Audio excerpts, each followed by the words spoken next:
Hi, I'm William, this is Elmer. We're from the DDSB Information Security Department. Today we're going to talk about Roblox, parental controls, and how to keep your kids safe while they're playing the game.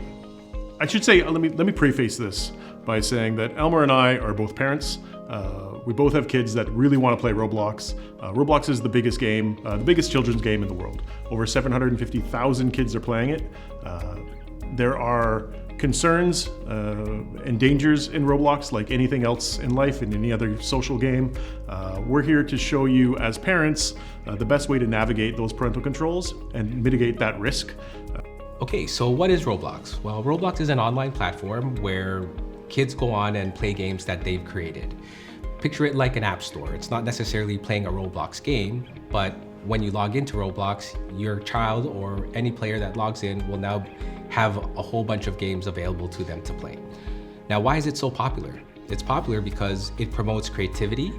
Kids can create their own game, share it with friends, and they play that game together. It promotes community, so through chat and collaboration, kids play these games together. And also accessibility. You don't just need one, it's not just playable on one single device. You can play it on multiple types of devices like iPads, PlayStation, Xbox. In North America, there's a combined 14 million users that play this game daily. Out of that group, the largest demographic that play the game are the ages between 9 and 12 years old.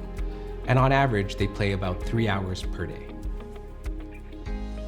Now, there's a lot of negative things that we can say about Roblox. There's a lot of safety concerns. Roblox as a company has a bit of a controversial history in past. There are a number of lawsuits that are being applied to Roblox right now. However, they have taken incredible steps at securing their environment, implementing parental controls that allow you to monitor and mitigate any of the risks or many of the risks that would come from their game. We understand with a game that is so big, the concerns that you would have as a parent, but we also understand the pressures that your kids have to socially play this game with their friends, and it can be a fun bonding experience for you to play these games with your kids as well. So if you choose to go down this road, there are some important things that we want to make sure that you're aware of. Even if you have these controls enabled, you still need to be monitoring your child, seeing what games they're playing, always having an ear open. We're doing pretty good in Canada. In Canada, about 92% of all parents have taken steps to keep their kids safer in Roblox. So really, this is kind of for those 8% that haven't. And if you're a parent and you're not familiar with every option, we're just going to remind you of what they would be. Now we're going to get into the actual configuration portion of setting up parental controls within Roblox. First thing that we want to do is download the game. So whatever device you want to put the game on, we're going to get that installed on the device. Now we're going to go into the settings, and here we're going to look into setting parental controls. So the first thing you're going to do is you're going to log into Roblox and create your parent account. Once you create your parent account and that's all set up, you then are going to log on to your child's device and go into their settings, and you're going to go into parental controls and add parent. Once you've added yourself as a parent, you're going to verify that you're a parent. This is going to stop your child from removing you as a parent later on. This is going to stop a threat actor or a bad guy, a hacker, from being able to compromise your student account or your child's account and change any of those settings. As a parent, you'll have to approve everything that your student does or your child does. Once you've linked your parent account to your child's account, a whole new world of controls becomes open to you. As a parent, you can monitor pending requests. Those would be friend requests. You can monitor their screen time and limit the screen time through that.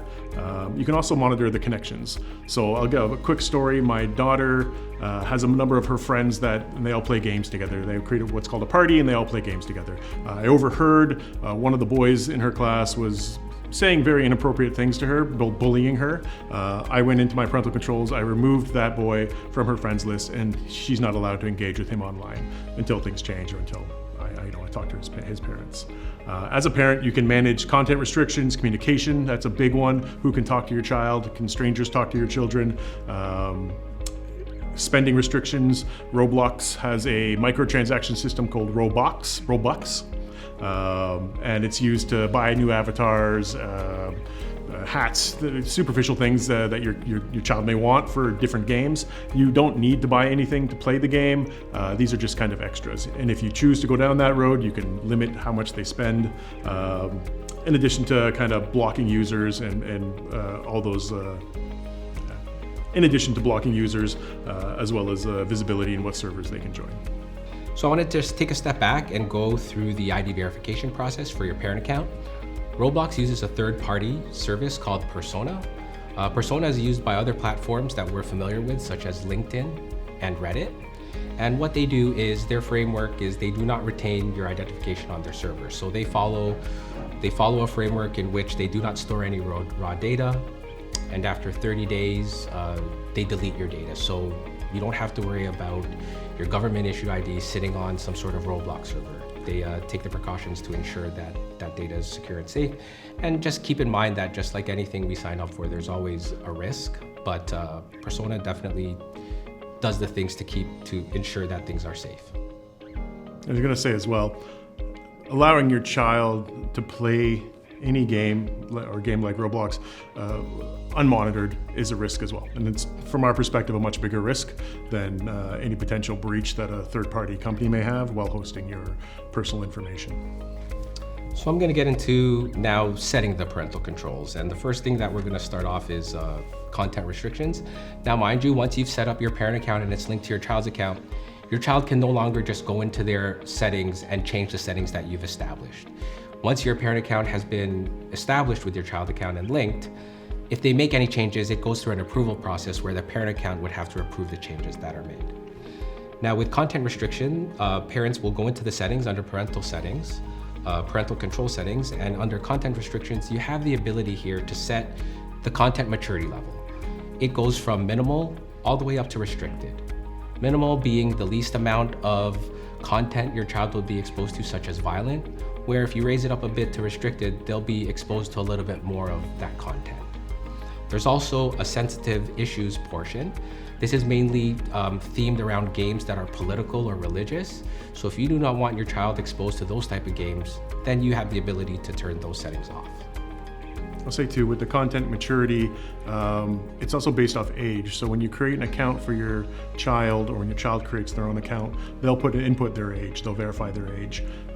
And that will automatically set a default maturity level for them. So if you're concerned about blood, gore, violence, cursing, that's all going to be within that scope there. And as your child gets older, they may be more exposed to that if you allow it. Parental controls and communication, this is probably the most important, if not equally most important, as maturity level. These settings here allow you to determine who speaks to your child. Is it a stranger that has been playing the game that they met through a different game? Or whether or not you just set it to no one. Elmer and I both have kids around the same age. We don't have chat on at all for any of our kids. If my kid wants to play with some of her friends in a particular game, they'll use a different messaging service like Kids Messenger or iMessage because I'm more comfortable with that, and I've got the controls already set on that. I've got the parental controls set on that. But it's up to you whether or not you want that. We do suggest that you at least disable the direct communication, and that way you're not worried about strangers potentially contacting your child. Spending restrictions, we've kind of gone over this a little bit, but these are Robux, how much you want to spend and how much you want to limit it on a monthly basis. I don't think Elmer does as well. We don't buy Roblox for our kids, but they do get them for gift cards for Christmas, and this is where you can kind of manage that and make sure they understand that they can't spend it all in one particular squid hat or whatever. And lastly, also we would recommend for your parent account enabling two-step verification. As Will alluded to, there are Robux, and there is a component of uploading your credit card if you were to choose to buy things within the game. So ensuring that you have two-step verification on will ensure that any hackers trying to get access to your credit card or unexpected transactions within your account, by enabling this security feature, you could ensure that hackers won't be able to get into your account and change anything. I'll close this by saying I've worked at the board for 8 years. In information security, I've seen the good and the bad. I've spoken with many parents on this subject. A lot of what I hear from parents is I trust my kid. I'm not really too worried about what they're doing. They'll come to me if there's a problem. Nothing that we're implying here is that your child is untrustworthy. That's never the case in any of the incidents that we've ever worked on here at the board. It's always been that kids are just generally easier to trick. They don't have the life experiences, they haven't been burned, they don't know what red flags to look out for, especially in a digital world where it's so easy to change who you are by just changing your avatar. So when I said there was 2 things to take away from this, the first thing is to make sure that you have parental controls set up and that you've added yourself as a parent. And the second thing, and we want to drive this home, this is not a replacement for you. These parental controls are not a replacement for good parenting. You need to make sure you monitor your child's activity regularly, see who their friends are, make sure you're watching their messages, see what games they're joining. You want to talk about online safety with your kids.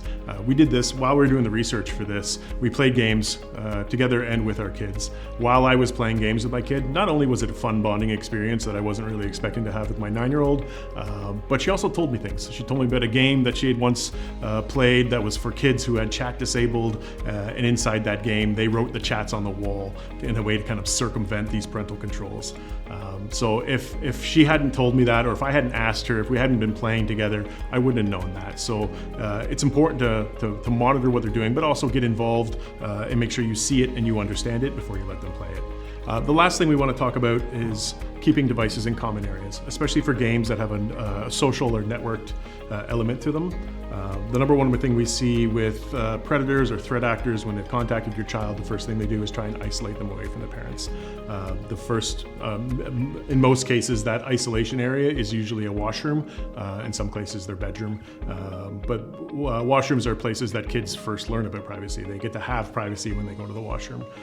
So making sure that laptops, tablets are all in a common area takes away or mitigates that risk from being a threat. So remember, make sure that your parental controls are enabled, make sure you're monitoring your kids, play these games with your kids because they're fun, and just generally play safe. If you enjoyed this video, click the link on screen to see another about education, technology, and generative AI at the DDSB.